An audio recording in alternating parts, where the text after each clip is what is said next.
Before starting the story, please like and subscribe the channel. Okay, let's dive into the story. David had always been fascinated by his grandfather's house. The old Victorian mansion, perched on a hill overlooking the small town, was a relic of a bygone era. It was the kind of place that seemed frozen in time, where the creak of floorboards echoed through dimly lit hallways and the musty smell of old books filled the air. Every summer, David would spend weeks at the house, exploring its many rooms and passages, each one filled with curiosities and remnants of a past life. His grandfather, a retired professor of anthropology, had been a collector of all things ancient and mysterious. Shelves lined with leather-bound volumes, dusty relics from forgotten civilizations, and peculiar artifacts filled every corner of the house. But there was one room that David had never been allowed to enter: the study. The door was always locked, and his grandfather had never explained why. When David's grandfather passed away, the house was left to him.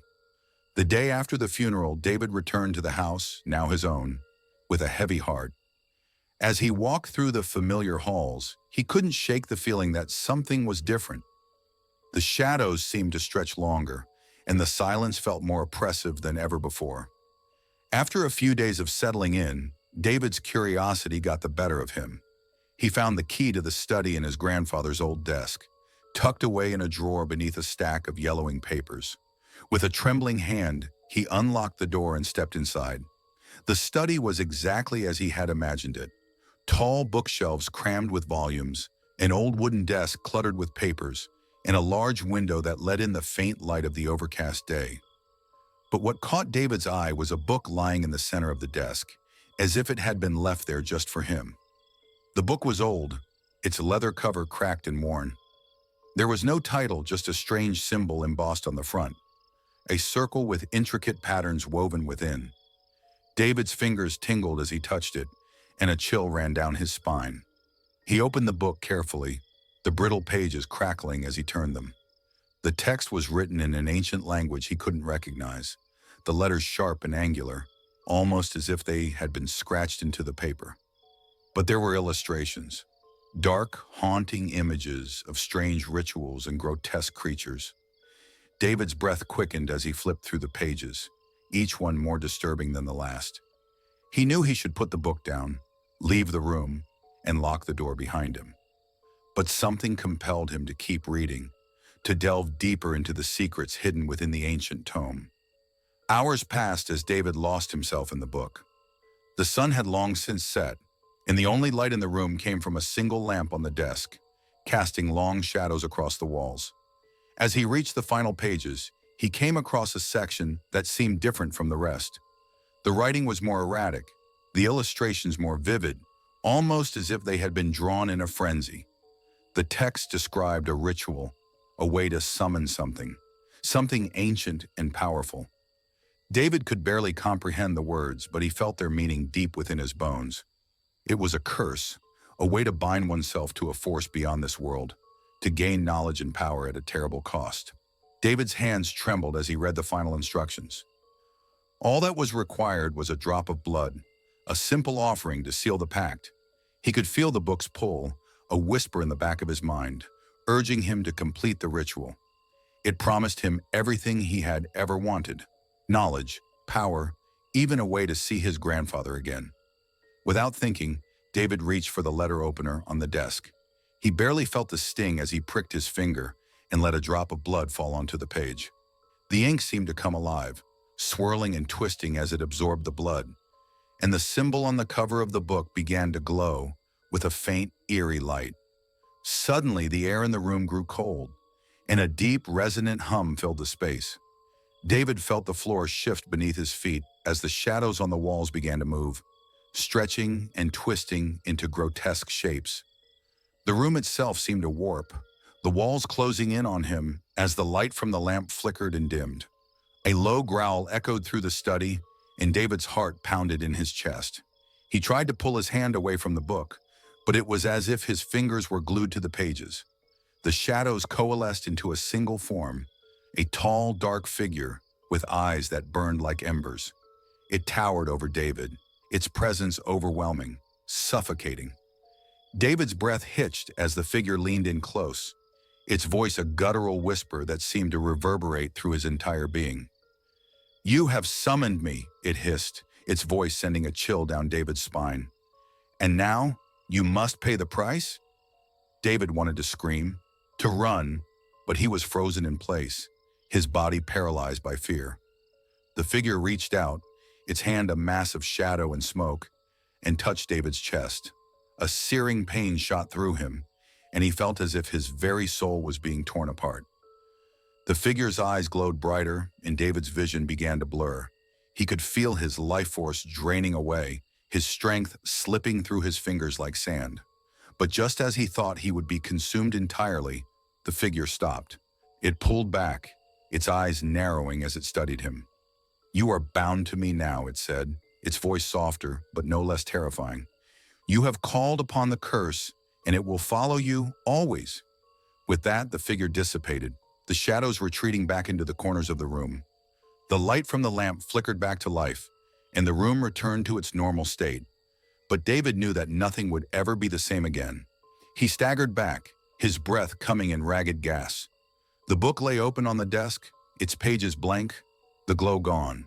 But the mark on his chest where the figure had touched him burned like fire. It was a reminder, a brand that marked him as cursed. David stumbled out of the study, his mind reeling. The house felt different now, colder, darker, as if the very walls were watching him. He could feel the curse, a weight that pressed down on him, filling him with dread. He had unleashed something ancient and evil, and there was no way to take it back. The days following that night were a blur for David. He wandered through the mansion in a daze, unable to shake the feeling that something was terribly wrong. The house seemed to pulse with a malevolent energy, the very air heavy with an unseen presence. Every creak, every whisper of the wind outside felt like the house itself was alive, watching him, waiting. The mark on his chest throbbed with a dull, persistent pain, a constant reminder of what he had unleashed. It wasn't just the pain that bothered him, it was the dreams. Every night, as soon as he closed his eyes, he was plunged into a world of nightmares, a landscape of darkness, where twisted creatures roamed and shadowy figures watched from the periphery. In these dreams, David saw the figure from the study again and again, always at the edge of his vision, always waiting. It never spoke, but its presence was suffocating, its gaze filled with a promise of horrors yet to come. David would wake up drenched in sweat, his heart racing, but the terror didn't leave him with the dawn. It clung to him, a dark cloud that followed him wherever he went. The town, too, seemed to have changed. People avoided him, their eyes darting away as he walked past. Conversations would abruptly stop when he entered a room, and he could feel the weight of their stares on his back. It was as if they knew that something was wrong with him, something that made them instinctively wary, afraid. One evening, unable to bear the oppressive atmosphere of the house any longer, David decided to leave. He packed a bag with a few essentials and walked out the front door, determined to put as much distance between himself and the cursed mansion as possible. But as he reached the end of the driveway, he felt a sharp pain in his chest, like a hand squeezing his heart. He doubled over, gasping for breath, and in his mind, he heard the voice again, the guttural whisper from the shadows. "You cannot escape," it said, cold and final. "You are bound to me and to this place." David collapsed onto the gravel, his vision swimming. The pain was unbearable, but worse was the realization that the curse was not just tied to the book or the house, it was tied to him. It was inside him, a part of him now. No matter how far he ran, it would follow. He struggled back to his feet and stumbled inside. The oppressive atmosphere of the house, almost welcoming compared to the crushing despair he felt outside. He knew then that he had no choice. He had to find a way to break the curse, or it would consume him completely. Desperation drove him back to the study, to the book. He searched through every shelf, every drawer, looking for something, anything that might offer a clue, a way out. The hours stretched into days, but he found nothing. The book itself was now just an empty shell, the pages blank, the strange symbols gone. His hope dwindled with each passing day, and the curse's grip tightened. He could feel it spreading through his body, seeping into his thoughts, poisoning his mind. The dreams became worse, more vivid, more real. He started hearing things during the day too, whispers in the hallways, footsteps behind him when no one was there. And then the accidents began. At first they were small things, a vase tipping over, a book falling from a shelf, objects moving on their own. But soon they became more dangerous. Fires started without warning, sharp objects appeared in places they shouldn't be, and the house itself seemed to turn against him. Doors would slam shut, trapping him inside rooms for hours, and the walls would creak and groan as if under some immense pressure. One night as David lay in bed, too exhausted to sleep, he heard a noise from the study. It was a faint rustling, like pages being turned. He sat up, his heart pounding, and strained to listen. The sound grew louder, more insistent, until it filled the entire house. It was the book. He knew it instinctively. The book was calling to him. Driven by a mixture of fear and desperation, David got out of bed and made his way to the study. The door was ajar, and as he approached, he could see a faint light emanating from within. He pushed the door open and froze. The book was on the desk, glowing with that same eerie light from before. The pages were no longer blank. New text had appeared, written in the same ancient language. But this time, the words were different. They were instructions, a way to undo what had been done. David approached the desk, his hands shaking. He knew this was his only chance, his only hope. The ritual was complex, involving symbols, incantations, and offerings. But the key, it seemed, was sacrifice. The book demanded something in return for lifting the curse. Something precious, something personal. As David read through the ritual, his heart sank.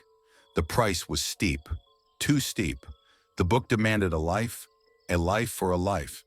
But whose life? His own or someone else's? The thought made him recoil in horror. He wouldn't take another life to save his own. But as the days passed and the curse's hold grew stronger, the line between right and wrong began to blur. The house was falling apart, the curse consuming it from the inside out. The town had all but abandoned him, and he knew it was only a matter of time before the curse would demand more. More than just the house, more than just his sanity. It would spread, infecting everything and everyone around him. In the end, David made his choice.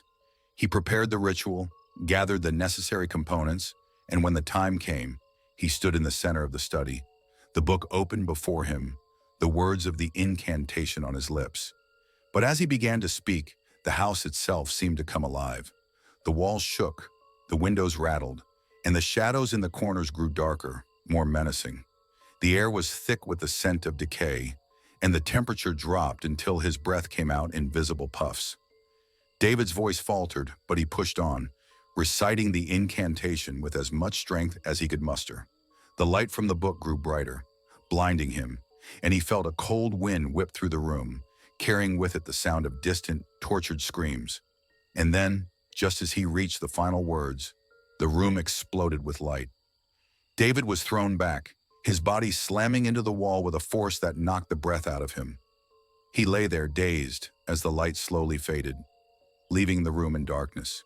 For a moment, there was nothing, just the sound of his ragged breathing and the pounding of his heart. Then slowly, he opened his eyes. The book was gone. The study was in ruins, the desk shattered, the shelves toppled.